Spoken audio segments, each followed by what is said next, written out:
वह कॉफ़ी पीती थी या पिया करती थी। यहाँ पहले एक बगीचा हुआ करता था। मीन्स पास्ट की आदतें, जो बातें बीत गई उस बात को हम प्रेजेंट में कैसे बोलेंगे, इस वीडियो में हम लोग देखने जा रहे हैं। जैसे जब मैं कक्षा 6 में थी, 6th स्टैंडर्ड में थी, तो स्कीपिंग क्या करती थी। इस तरह की जो सेंटेंस है, इस तरह के जो सेंटेंस होते हैं, वाक्य होते हैं, उसको हम अपने कन्वर्सेशन में कैसे यूज करें, इस वीडियो में हम लोग सीखेंगे। मीन्स यूज टू का इस्तेमाल कैसे करेंगे, सभी प्रकार से इस वीडियो में देखेंगे। मतलब इंट्रोगेटिव होगा, उसका नेगेटिव होगा, क्वेश्चन होगा, नेगेटिव होगा, उसका सिचुएशनल यूज कैसे होगा, जिसको आप स्टेट ऑफ बीइंग कह सकते हैं, एक्शन के रूप में कैसे होगा, हैबिट के रूप में कैसे होगा, सब इस वीडियो में हम लोग कवर करने जा रहे हैं। वीडियो के अंत तक बने रहिए, क्योंकि ये वीडियो आप लोगों के लिए बहुत हेल्पफुल हो सकती है। Used to be use to, get use to, इन सबों को हम लोग पास्ट की आदत दिखाने के लिए प्रेजेंट में हमें इसकी आदत हो रही है, इन सबको कैसे बोलेंगे, इस वीडियो से आपको सहायता मिलेगी, हेल्प मिलेगी। देखिए, इसका फर्स्ट यूज होता है आदत दिखाने के लिए, पास्ट की आदत दिखाने के लिए। आप आदत भी बोल सकते हैं और फिर एक्शन भी बोल सकते हैं। जैसे तो क्रिकेट खेला करता था, तो बातें हो रही है पास्ट की, तो इसको आप एक्शन के रूप में भी समझ सकते हैं और हैबिट के रूप में भी समझ सकते हैं। आप इसको पास्ट की हैबिट बोलिए या पास्ट की एक्शन बोलिए। तो इसका पहले, सबसे पहले इसका स्ट्रक्चर नोट डाउन कर लीजिए। Subject plus used to plus verb का first form, V1 base form and object. इस तरह से ढेर सारे एग्जाम्पल के थ्रू हम लोग इस वीडियो को समझेंगे। जैसे मैं पहले जल्दी उठती थी, पहले मैं जल्दी उठती थी, तो बातें पास्ट की हो रही है, पास्ट की हैबिट को ये दिखा रहा है। तो कुछ नहीं, यूज टू प्लस वर्ब का first form, base form of verb. I use to wake up early, वह प्रत्येक सुबह कॉफ़ी पीती थी, पास्ट की बातें हैं, हैबिट है, और साथ में इसको एक्शन भी बोल सकते हैं। कॉफ़ी पीना क्या है, काम हो रहा है, एक्शन भी हो रहा है। She use to drink, she use to take coffee every morning, वह पहले रात को किताबें पढ़ता था या पढ़ा करता था, जिस टाइप से आप बोलें। He used to read books at night, he used to, subject plus use to plus base form of verb, after that object. क्या है, तो पास्ट की आदत है, हैबिट है, पास्ट का एक्शन। जब मैं 10 साल की थी तो टीवी देखा करती थी, टीवी देखती थी, देखा करती थी। हिंदी में आपको अलग दिख रहा है सेंटेंस, लेकिन दोनों का अर्थ तो एक ही बन रहा है ना। तो I use to watch TV, used to plus verb का first form. When I was 10 years old, आप इसको उल्टा करके भी बोल सकते हैं। जैसे when I was 10 years old I use to watch TV, पहले इसको रखिए या उसको रखिए। Means when I was 10 years old I use to watch TV, और I use to watch TV when I was 10 years old, कोई फर्क meaning में, अर्थ में नहीं पड़ता है। तो ये सारे वाक्य क्या हो गए हमारे, यूज टू पास्ट की आदत को दिखाता है। अब सेकेंड देखिए, यूज टू का यूज करेंगे, इस्तेमाल करेंगे पास्ट का सिचुएशन। पास्ट का क्या सिचुएशन था, उसको यूज टू से हम कैसे बोलेंगे, उसको पास्ट सिचुएशन बोलिए या फिर स्टेट ऑफ बीइंग बोलिए, क्योंकि वाक्य में, सेंटेंस में आप देखेंगे जो किसी ना किसी चीज़ का यहाँ पर अस्तित्व आ रहा है। तो पास्ट सिचुएशन या स्टेट ऑफ बीइंग। जैसे एग्जाम्पल, यहाँ पहले एक बगीचा हुआ करता था, बगीचा हुआ करता था पास्ट में, अभी नहीं है। सभी काम क्या हो रहे हैं, तो सभी वर्क जो है सो पास्ट को दिखा रहा है। तो पहला सेंटेंस क्या था हम लोग का, आदत, हैबिट, एक्शन। सेकेंड क्या है, सिचुएशन और state of being. There use to be a garden here, there use to be a garden road, this road use to be very quiet, this road use to be very quiet, यहाँ यह road पहले बहुत शांत हुआ करती थी, यह इमारत पहले अस्पताल हुआ करती थी, हॉस्पिटल हुआ करती थी। तो this building used to be a hospital, क्योंकि सभी वाक्य में आप देख रहे हैं यूज टू बी आ रहा है, जबकि हैबिट वाला में क्या था, यूज टू के बाद डायरेक्ट आपको वर्ब का फर्स्ट फॉर्म रखना था। तो इसका स्ट्रक्चर हो जाता है subject plus use to be plus state of be. जैसे 10 वर्ष पहले मैं अच्छी टीचर हुआ करती थी, तो I use to be a good teacher 10 years ago. Lockdown से पहले मैं ऑफिस में हुआ करती थी, ऑफिस जाया करती थी। तो यूज टू बी, क्योंकि ये सभी वाक्य क्या दिखा रहे हैं, तो सिचुएशन या फिर आप कहें स्टेट ऑफ बीइंग, दोनों आ रहे हैं इसमें, दोनों एक ही हैं, दोनों का मीनिंग एक ही होता है। इस तरह से मीन्स पास्ट का जो सिचुएशन है उसके लिए आपको यूज टू बी एक फ्रेज आएगा, हैबिट के लिए आपको यूज टू प्लस वर्ब का फर्स्ट फॉर्म आएगा। क्लियर? अब इसको देखिए, इसका इंट्रोगेटिव कैसे बोलें। Note down. डिड, डिड हम सभी जानते हैं जो इंट्रोगेटिव में जो हेल्पिंग वर्ब होता है वह आगे कर दिया जाता है, तो did plus subject plus used to नहीं, ध्यान रखिए, यूज्ड टू नहीं, यूज टू प्लस वर्ब का फर्स्ट फॉर्म प्लस ऑब्जेक्ट। अब यूज टू क्यों नहीं होगा? क्योंकि हम लोग टेंस से ही समझ रहे हैं, जब डिड से क्वेश्चन पूछा जाता है, डिड से नेगेटिव सेंटेंस आते हैं तो उसमें फर्स्ट फॉर्म आता है, तो यूज टू नहीं आकर के यूज टू होगा, उसमें ईडी नहीं लगेगा। एग्जाम्पल से समझ रहे हैं, 5 साल पहले तुम बुक बेचते थे क्या, या बेचा करते थे क्या, तो did you use to sell books 5 years ago? तो आपका आंसर है, जैसे आप लोग बात कर रहे हैं सामने से, तो yes, I use to sell books 5 years ago। No, I didn't use to sell books 5 years ago। Yes, I use to, यहाँ पर यूज टू आ रहा है। No, I didn't use to, यहाँ पर डिडंट के बाद यूज टू आ रहा है, यूज्ड टू नहीं आ रहा है। क्लियर हो रहे हैं ना बातें? आई थिंक सब बातें क्लियर हो रहे हैं। No, I didn't use to sell books 5 years ago। No जिसमें कहता है नहीं मैं नहीं बेचता था, उसमें यूज टू नहीं हुआ है, क्योंकि यहाँ पर डिड नॉट का इस्तेमाल हुआ है। टेंस से ही ये बातें क्लियर है हम लोगों के ब्रेन में। जो डिड कहता है हम अपने साथ हमेशा फर्स्ट फॉर्म ही रखेंगे, इधर उधर सेकेंड थर्ड फोर्थ नहीं रखेंगे। Which park did you use to go 10 years ago? 10 साल पहले तुम किस पार्क जाया करते थे, जाते थे? व्हिच टाइप ऑफ टॉयज, किस तरह के टॉयज खिलौने did you use to play? पहले पहले तुम किस तरह के खिलौने से खेला करते थे, खिलौनों का यूज किया करते थे? तो which type of toys did you use to, did you के बाद ध्यान रखिए यूज्ड नहीं आ रहा है, यूज आ रहा है। क्लियर? इन वाक्यों का हमें निगेटिव में बोलना हो तो कैसे बोलेंगे? कुछ भी नहीं है। मुझे पहले कॉफ़ी पसंद नहीं थी। I didn't, didn't means did not use to like coffee. सभी जगह यही बात, जहाँ पर डिड नॉट का इस्तेमाल हो रहा है वहाँ पर यूज नहीं होगा, यूज होगा। Did not use to live in this city, हम पहले इस शहर में नहीं रहते थे। यह क्या है? यह हैबिट को दिखा रहा है।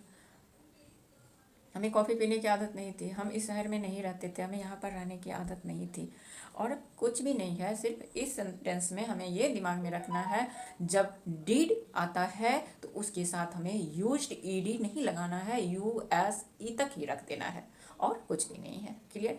अगर हम ऐसे बोल देते हैं वी डिडंट यूज्ड टू, तो सेंटेंस हमारा गलत हो जाता है, रॉन्ग हो जाता है। तो बहुत छोटी सी बात है, बहुत माइन्यूटली हमें प्रैक्टिस करना होगा। जो डिड जहाँ पर आता है, चाहे उससे क्वेश्चन पूछा जाए या फिर उससे नेगेटिव टाइप की वाक्य हो, तो हमें क्या करना है? यूज का ही इस्तेमाल करना है, यूज्ड का इस्तेमाल नहीं करना है। इस तरह के वाक्य से हम पोजीशन को भी दिखा सकते हैं। जैसे 10 साल पहले मेरे पास गाड़ी थी, 10 साल पहले मेरे पास पैसे थे। तो कुछ चीज़ें, कुछ हमारे पास होना पोजीशन दिखाता है, किसी चीज़ का पास में होना पोजीशन कहलाता है। तो देखिए position, I use to have a lot of money 10 years ago। 10 साल पहले मेरे पास बहुत पैसे हुआ करते थे, मेरे पास कार हुआ करते थे। तो यहाँ पर पोजीशन को दिखा रहा है। I use to have too much tension, पहले मुझे बहुत टेंशन, बहुत तनाव हुआ करता था। तो इस तरह की बातें को दिखाने के लिए भी मीन्स पोजीशन को, सिचुएशन को स्टेट ऑफ बीइंग बोलिए, एक्शन बोलिए, हैबिट बोलिए, यूज टू के सहारे से बोलते हैं। तो अभी तक हम लोग क्या सीखे हैं? तो पास्ट की आदत, पास्ट का एक्शन, इसको यूज टू से कैसे दिखाते हैं? पास्ट का situation use to be, state of being, state of position, इसका इंट्रोगेटिव, इसका निगेटिव, सभी क्लियर हो चुके हैं। अब चलिए आगे देखते हैं जो प्रेजेंट की आदत को कैसे बोलते हैं। प्रेजेंट की आदत, जैसे फॉर एग्जाम्पल, मुझे सुबह जल्दी उठने की आदत है। मुझे अब तक पहले मुझे सुबह जल्दी उठने की आदत थी, तो वो पास्ट की बातें हो गई। अब यहाँ पर है जो है अभी है, तो I am use to waking up early. Use to, तो यहाँ पर किसका इस्तेमाल हुआ है? एम का इस्तेमाल हुआ है। तो एम क्या है? बी है। बी के अंतर्गत क्या आते हैं? तो सारे हेल्पिंग वर्ब आ जाते हैं। बीइंग के अंतर्गत सारे हेल्पिंग वर्ब आ जाते हैं। उसमें क्या है? बी, इसको इस तरह से हम लोग याद कर सकते हैं, be equal to is, am, are, was, were, will, be. जितने हैं प्रेजेंट पास्ट फ्यूचर के सभी आ जाते हैं। तो यहाँ पर जो है बी यूज टू, तो एम यहाँ पर बी ही है। I am use to waking up early.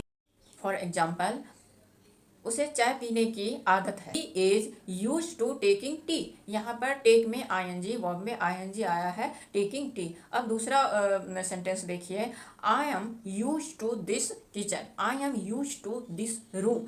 तो यहाँ पर रूम क्या है, मुझे इस रूम का, इस किचन का, रसोई घर का आदत है। तो यहाँ पर किचन क्या है, वर्ब तो नहीं है, तो ऑब्जेक्ट है। तो इसलिए इसके स्ट्रक्चर में दिया गया है, जो यूज टू के बाद जहाँ पर आपको वर्ब मिले तो उसमें आईएनजी लगाएंगे, और जहाँ पर वर्ब नहीं है, ऑब्जेक्ट है, तो वहाँ पर आप ऑब्जेक्ट को रखेंगे। I am use to this kitchen, this room, I am use to walking in the morning. तो वर्ब में आईएनजी आएगा, ऑब्जेक्ट ऐसे ही रखा जाएगा। क्लियर? हम जितना प्रैक्टिस करते हैं बात उतना ही क्लियर होता है।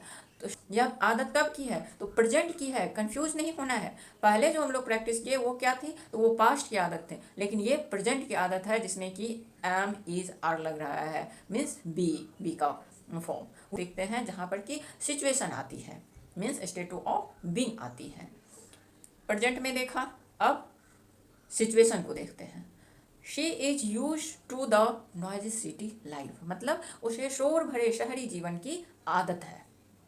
बातें कब की हो रही है, प्रेजेंट की हो रही है, लेकिन प्रेजेंट में क्या है, सिचुएशन है। सिचुएशन क्या है, तो जहाँ पर बहुत हल्ला हल्ला हो रहा है, शोर हो रहा है, उसमें उसको रहने की आदत है। यहाँ पर क्या है, सब्जेक्ट क्या है, शी है, तो यहाँ पर इसलिए इज का इस्तेमाल किया गया है। She is use to the noisy city life. She is use to the cold weather in Canada, उसे कनाडा के ठंडे मौसम में रहने की आदत है।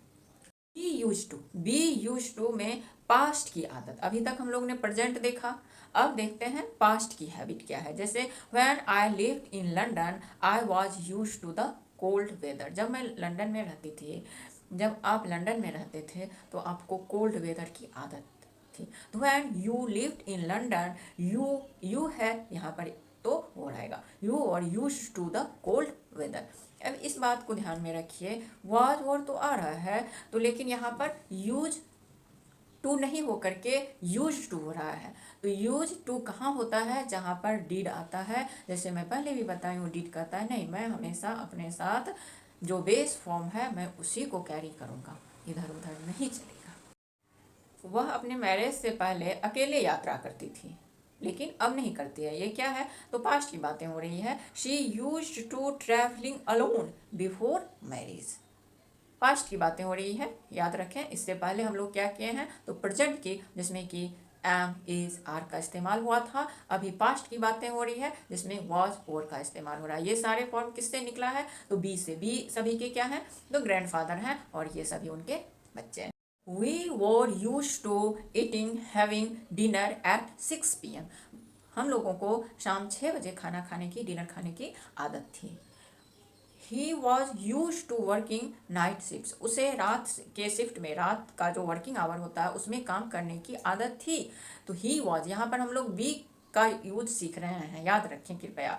He was used to working night shift. उसे नाइट शिफ्ट में, रात के शिफ्ट में काम करने की आदत थी। जब प्रेजेंट की बातें होगी तो ऑब्वियसली वहाँ पर एम आ जाएगा, इज आ जाएगा, आर आ जाएगा, वॉज और पास्ट को दिखाता है। अब बी यूज टू को निगेटिव वे में कैसे बोले, मुझे सुबह जल्दी उठने की आदत नहीं है। I am not use to waking up early. She is not use to spicy food, उसे तीखा खाना खाने की आदत नहीं है। My daughter is not use to spicy food. अब देखिए, get use and past future. Get use to से हम तीनों तरह के वाक्य बोल सकते हैं। इसका अर्थ होने की प्रक्रिया, हाँ, आदत हो रही है, हुई नहीं है, हो रही है। गेटिंग, ग्रेजुअली, धीरे धीरे आदत डालना। तो इसका हो जाएगा structure, subject plus get plus use to plus verb में आईएनजी, यानी gerund. I am getting use to living in a big city. मुझे बड़े शहरों में रहने की आदत पड़ रही है, मैं रहने आई हूँ, धीरे धीरे मुझे आदत पड़। I am getting use to this village. मुझे इस गांव में रहने की आदत हो रही है। तो means I plus helping verb, am जो टेंस है, जो सब्जेक्ट है, उसके अकॉर्डिंग आपको हेल्पिंग वर्ब लगाना होगा, और गेटिंग लगाना होगा, जहाँ पर पास्ट की बातें होगी वहाँ पर गॉट लगाना होगा। सब्जेक्ट इसको हम इस तरह से भी समझ सकते हैं, मीन्स सब्जेक्ट प्लस टेंस के according helping verb plus getting, get, got, gets, used to.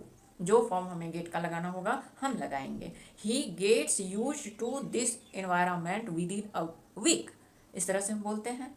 I have got used to living alone, मैं अकेले रहने की मुझे आदत हो गई है। हो गई है, हो चुकी है। तो चुका चुकी के बाद वर्ब हैव के बाद हम लोग समझ रहे हैं जो वर्ब का थर्ड फॉर्म आता है तो वही है I have got use to living alone, मुझे अकेले रहने की आदत हो चुकी है, पर गई है। तो गेट यूज्ड टू, ये सभी वाक्य क्या है, तो गेट यूज्ड टू का इस्तेमाल प्रेजेंट में कैसे करेंगे, आदत को डेवलप करने में, आदत को अपने अंदर लाने के लिए, धीरे धीरे किसी चीज़ का आदत होना। तो वही है getting use to speaking fluent English, उसे फ्लुएंट इंग्लिश बोलने की आदत हो रही है। Means get use to equal to present. अब देखते हैं get use to equal to past की आदत। तो यहाँ पर पास्ट मैं पहले बोली हूँ जो टेंस के अनुसार आपका गेट का फॉर्म बदलेगा। I got use to waking up early during my student life, जब मैं अपनी स्टूडेंट लाइफ में थी तो मुझे क्या आदत थी, जल्दी उठने की आदत थी। उठने की आदत थी, उठने की आदत पड़ गई थी। कुछ हफ्ते के बाद ठंडे मौसम में रहने की आदत पड़ गई। तो ही गॉट, उसे कुछ दिनों तक रहने के बाद ठंडे प्रदेश में, ठंडे वातावरण में रहने की आदत हो गई। तो he got use to the cold weather after a few weeks. यहाँ पर गॉट क्योंकि पास्ट को दिखा रहा है, जब प्रेजेंट को दिखा रहा था तो गेट का इस्तेमाल हो रहा था, अब गॉट का इस्तेमाल हो रहा है। अब देखिए फ्यूचर में इसका इस्तेमाल हम लोग कैसे करेंगे, get use to equal to future. जैसे बोलते हैं अगर तुम प्रैक्टिस करते हो, अगर तुम मेहनत करते हो तो जल्द ही तुम्हें इंग्लिश बोलने की आदत पड़ जाएगी। फ्यूचर की बातें हम बोल रहे हैं, जब प्रैक्टिस करोगे बोलोगे तो पड़ जाएगी। ये नहीं जो पड़ गई है, अभी पढ़ी है, पढ़ चुका है, कुछ नहीं है, ये डायरेक्ट फ्यूचर में जा रही है। तो आप इंग्लिश बोलोगे अच्छे से तो आदत पड़ जाएगी, आपके टंग से हमेशा इंग्लिश ही निकलेगा। तो गा गेगी क्लियर है हिंदी वाक्य में भी। तो you will soon get use to speaking fluent English if you practise, अगर तुम प्रैक्टिस करते हो, अगर आप प्रैक्टिस करते हो तो क्या हो जाएगा, फ्लुएंट इंग्लिश बोलने की आदत हो जाएगी। फ्यूचर में जा रहा है तो फ्यूचर में क्या करना है, विल लगाना है, you will soon get used to, get use to. इन सभी वाक्य में आपको यूज नहीं करना है, यूज्ड टू का ही इस्तेमाल करना है। सिर्फ डिड के साथ हमें यूज्ड नहीं करके यूज टू का इस्तेमाल। जैसे ही मेरी बेटी की स्कूल खुलेगी मुझे जल्दी सुबह में उठने की आदत हो जाएगी। I will get used to waking up early once my daughter's school reopen. Will, get and used to, will plus get plus use to. Story book वगैरह पढ़ते हैं तो आपको मिलेगा यूज टू, जहाँ से सेंटेंस शुरू होगा वहाँ पर आपको एक बार मिलेगा यूज टू, उसके बाद होगा वुड। तो इस तरह से भी इंग्लिश में बोला जाता है, आपको बुक में मिलेंगे, न्यूज़पेपर में सेंटेंस मिलेंगे, तो आप कंफ्यूज नहीं होना है। मैं एक एग्जांपल दे रही हूँ। जैसे पास्ट की आदत को दिखाना है, मैं क्रिकेट खेलता था, बचपन में क्रिकेट जाता था, तो पहले तो आपने बोल दिया आई यूज टू प्ले क्रिकेट। अब है जो पार्क जाता था, पार्क भी जाता था ना, तो I use to go to park and I would play whole day cricket, whole day. इसको आपको एक बार यूज टू, उसके बाद हमें वुड का यूज करना है। I use to go to park and would play whole day, मतलब जब बच्चे थे तो क्या करते थे, स्कूल में छुट्टी होती थी तो क्या करते थे, पार्क जाया करते थे। यूज टू का तो हम लोग ने इस्तेमाल कर लिया। अब उसके आगे वही पास्ट की हैबिट को दिखाने के लिए हम बार बार यूज टू कर रहे हैं, गंदा दिख रहा है, एम्ब्रेसिंग लग रहा है, तो क्या करेंगे हम, वहाँ पर वुड का इस्तेमाल कर देंगे। ये वुड क्या होता है, तो मॉडल भी हो जाता है। तो हम लोग को इसमें जहाँ पर वाक्य सेंटेंस यूज टू से शुरू होकर के फिर उसके आगे वुड का इस्तेमाल होगा, तो हमें समझ जाना है जो ये पास्ट की हैबिट को दिखा रहा है। Clear? Guys, I hope this video must have helpful. So please don't forget to subscribe this channel. Please press the bell icon so that whenever I upload video, you get the faster notification. Please subscribe this channel, share this video, like and pour your lots of love. Thank you for watching, guys. Thank you.